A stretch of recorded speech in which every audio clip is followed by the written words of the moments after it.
Bom dia para você, mais uma vez estamos aqui para analisar mais um assunto da Bíblia, tá? Essa é a página Assunto em Análise.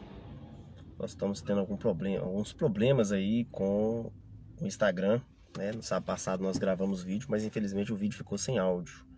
Eu não sei se esse vídeo vai estar com áudio, né? Mas vamos fazer aí a nova tentativa, tá? Estamos gravando aí ao vivo, tá bom? Hoje nós vamos analisar, estou aqui com a minha Bíblia aberta, se você quiser aí acompanhar o que nós vamos analisar hoje, tá? Estou aqui com a minha Bíblia, ok? Mateus, capítulo 2, nós vamos analisar aqui a visita dos magos a Jesus aí, bebê, né? Ao bebê Jesus. Nós vamos tirar algumas lições aqui dessa passagem. E eu gostaria que todos vocês acompanhassem comigo, abre sua Bíblia aí, para que você possa acompanhar, para que você também possa entender aqui o que está sendo aqui exemplificado e explicado, tá bom? A visita dos magos, Mateus capítulo 2, a partir do verso 1, diz o seguinte: Tendo Jesus nascido em Belém da Judéia, no tempo do rei Herodes, vieram os magos do Oriente a Jerusalém e perguntaram: Onde está o recém-nascido rei dos judeus? Vimos a sua estrela no Oriente e viemos adorá-lo. Quando o rei Herodes ouviu isso, ele ficou perturbado, e com ele toda Jerusalém. E convocando todos os principais sacerdotes e os mestres da lei, perguntou-lhes onde deveria nascer o Cristo. Eles lhe responderam: em Belém da Judéia. Pois foi isso que o profeta escreveu: E tu, Belém, terra de Judá, de modo nenhum és o menor entre os governantes de Judá, pois de ti sairá um guia que apacentará o meu povo Israel. Então Herodes chamou secretamente os magos e informou-se acerca do tempo em que a estrela aparecera. E enviando a Belém, disse-lhes: Ide perguntai diligentemente pelo menino. Quando o encontrardes, avisai-me para que eu também vá e o adore. Tendo eles ouvido o rei, partiram, e a estrela que tinham visto no Oriente ia diante deles, até que, chegando, parou sobre o lugar onde estava o menino. Vendo eles a estrela, ficaram muito alegres. Entrando na casa, viram o menino com Maria, sua mãe, e prostrando adoraram. Então abriram seus tesouros e lhe deram seus presentes, ouro, incenso e mirra. E tendo sido por divina revelação avisados em sonhos, para que não voltassem a Herodes, regressaram por outro caminho à sua terra. Muito bem. O texto aqui de Mateus, capítulo 2, versos de 1 até o 12, que nós acabamos de ler, ele está falando aí da visita dos reis magos, tá? E o que nós vamos analisar aqui? O que nós vamos analisar dessa história? Em primeiro lugar, nós vemos o seguinte: os magos vieram do Oriente, e eles vieram orientados por alguma coisa que era para eles uma coisa inédita, né? O verso 2 está dizendo o seguinte: eles chegaram lá em Jerusalém e perguntaram: onde está o recém-nascido rei dos judeus? Vimos a sua estrela no Oriente e viemos adorá-lo. Como é que eles descobriram essa história de rei recém-nascido? Como é que eles descobriram que Jesus era o rei recém-nascido? Como é que eles descobriram isso? Esses magos do Oriente, eles faziam uma coisa que nem os fariseus, que eram os escribas lá que estudavam a Bíblia, faziam. Ou seja, estudavam a Bíblia com o coração. Porque os fariseus, eles sabiam as coisas, eles estudavam, eles liam muito, mas eles não colocavam isso na sua vida, eles não colocavam isso na sua mente. E os magos, que não eram judeus, que eram pessoas de fora, pessoas estrangeiras, eles estudavam todos os escritos. Talvez não só os escritos os judeus, eles estudavam todo tipo de ciência. E eles ficaram abismados quando eles leram uma certa profecia, também de um profeta do Oriente. Essa profecia, ela está em Números, no capítulo 23. Se vocês quiserem abrir aí, Números, capítulo 23. E ela foi dita por um homem que conversou com um animal. Olha que coisa interessante.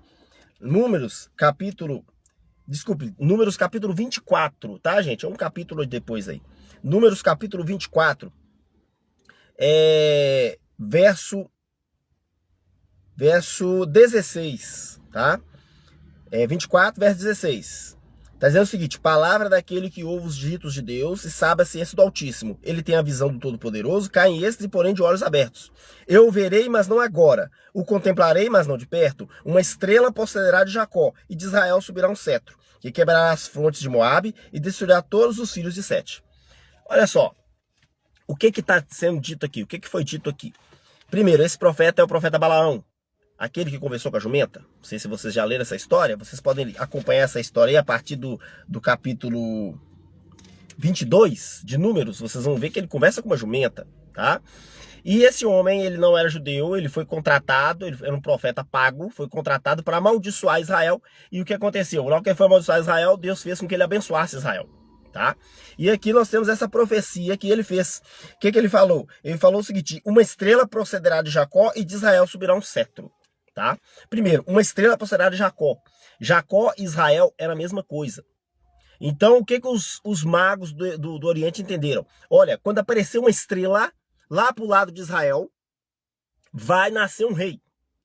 Foi isso que eles entenderam, tá? Porque o texto fala assim, ó: de Israel subirá um cetro. Sabe o que é cetro? Cetro é como é que fala? É tipo uma bengala, tá? Uma bengala que todo rei tem. Aí a rainha Elizabeth, que faleceu recentemente, quem acompanhou o funeral dela viu que eles colocaram o cetro lá sobre o caixão dela. Então todo rei ele tem um cetro. E toda vez que se fala de cetro, está se falando de rei. Então os magos já entenderam claramente o seguinte: quando aparecer uma estrela lá para os lados de Israel, que é Jacó, vai estar nascendo um rei. E esse rei é um rei especial. Ele não é um rei comum. Ele é um rei muito especial. Então o que aconteceu aqui? Os magos viram a estrela do Oriente. Lá, eles viram. E assim que eles viram a estrela, eles passaram a caminhar. Eles passaram a viajar, tá? Provavelmente eles estavam viajando de camelo. E o camelo é um bicho muito lento. Então, quando eles viram a estrela a primeira vez, eles se puseram em marcha pelo deserto. E pelo jeito eles levaram 2 anos de viagem para chegar em Israel. Talvez esses magos do Oriente, não se fala de qual país que eram, mas provavelmente eles eram da China, né? Afeganistão era um país bem distante, para levar 2 anos de caminhada até chegar em Jerusalém, né? Por quê? Lá em Mateus, voltando ao texto de Mateus, Herodes pergunta para eles assim, olha, o verso 7, Herodes chamou secretamente os magos e informou acerca do tempo em que a estrela aparecera. Então, ou seja, o que os magos falaram com ele? Olha, nós vimos a estrela há 2 anos. Se você perguntar aqui, mas aqui não está falando 2 anos, tá? Vamos pular um pouquinho lá para frente. Lá para frente no verso 16. Deixa eu ver aqui se é 16. Verso 16.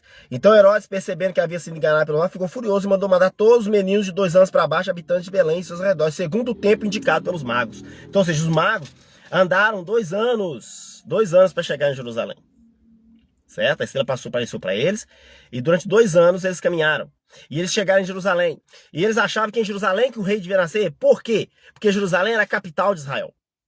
Por isso que eles acharam que que Jerusalém era a terra natal de Jesus.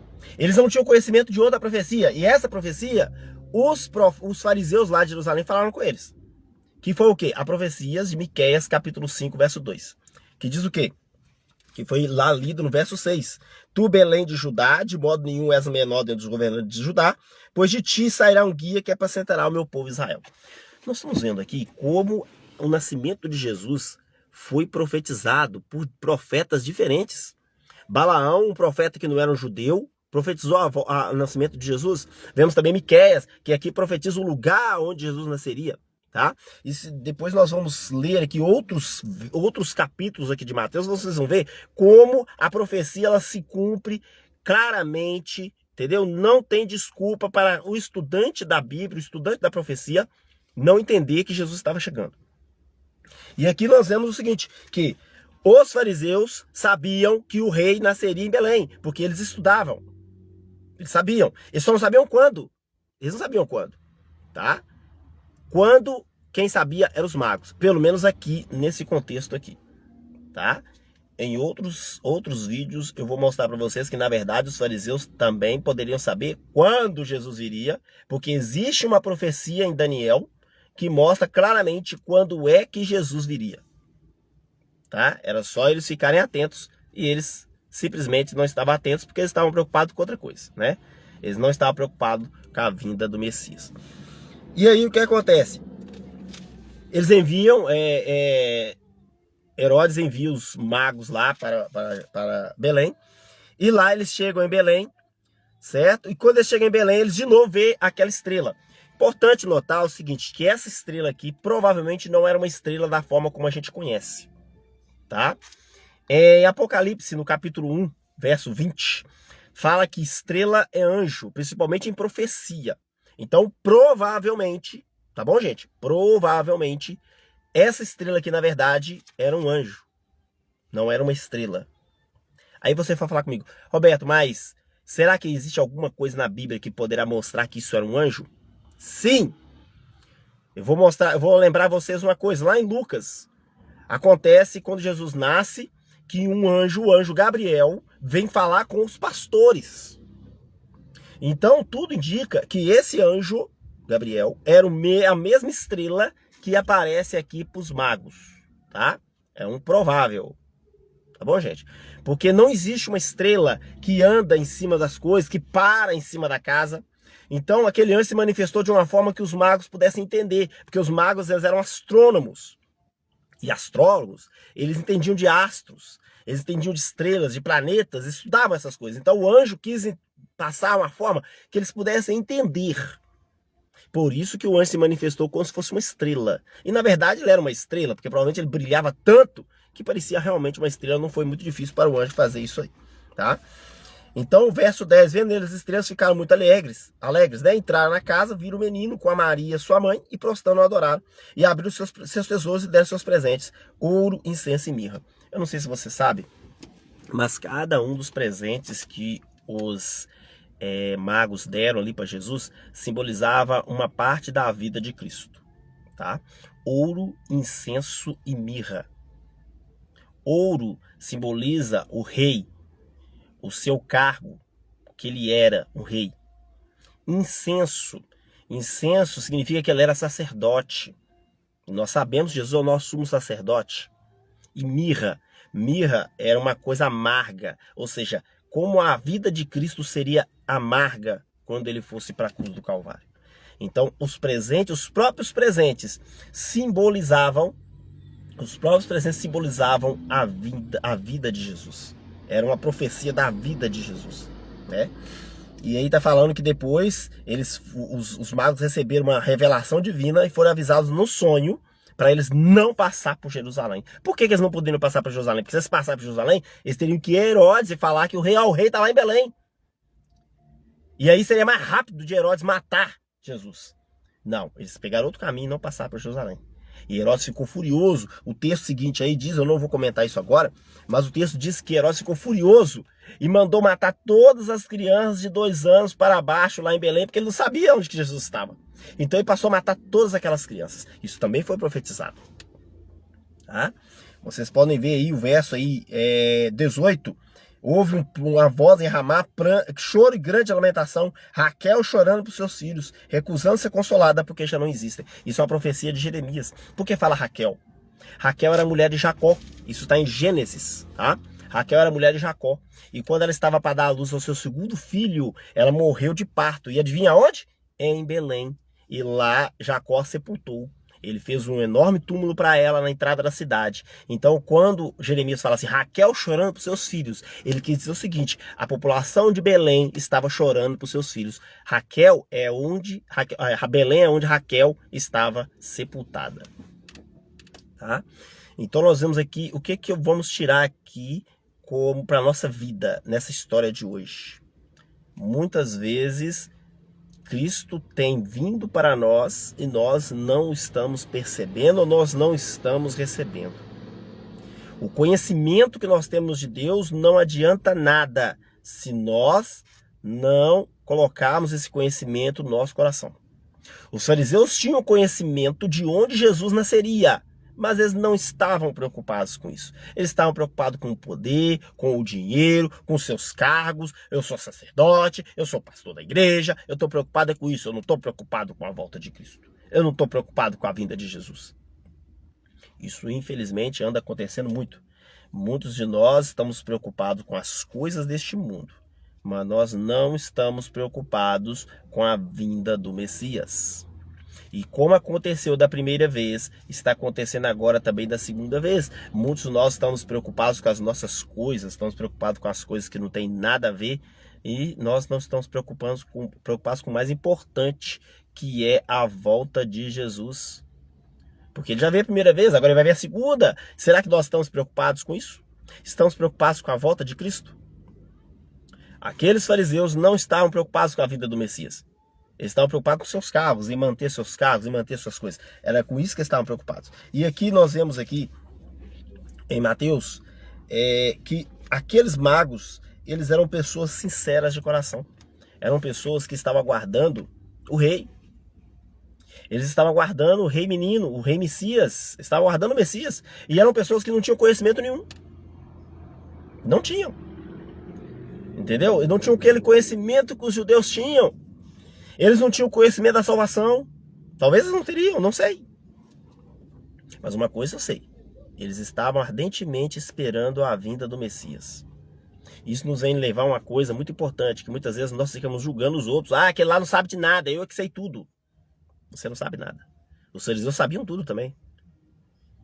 E não estavam preocupados com a vinda do Messias. Jesus certa vez falou uma coisa, que agora eu preciso achar esse texto, tá? Eu preciso achar, se eu não achar esse texto, eu vou comentar esse texto aqui depois, tá?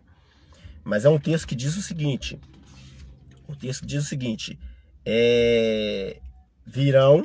virão pessoas do Oriente e do Ocidente e se assentarão na mesa com Abraão, Isaac e Jacó, no lugar onde vocês deveriam estar assentados e vocês não quiseram. Isso é uma profecia muito triste. É, na verdade, a exemplificação da profecia que o próprio Jesus falou lá em João 1. Veio para o que era seu e os seus não receberam.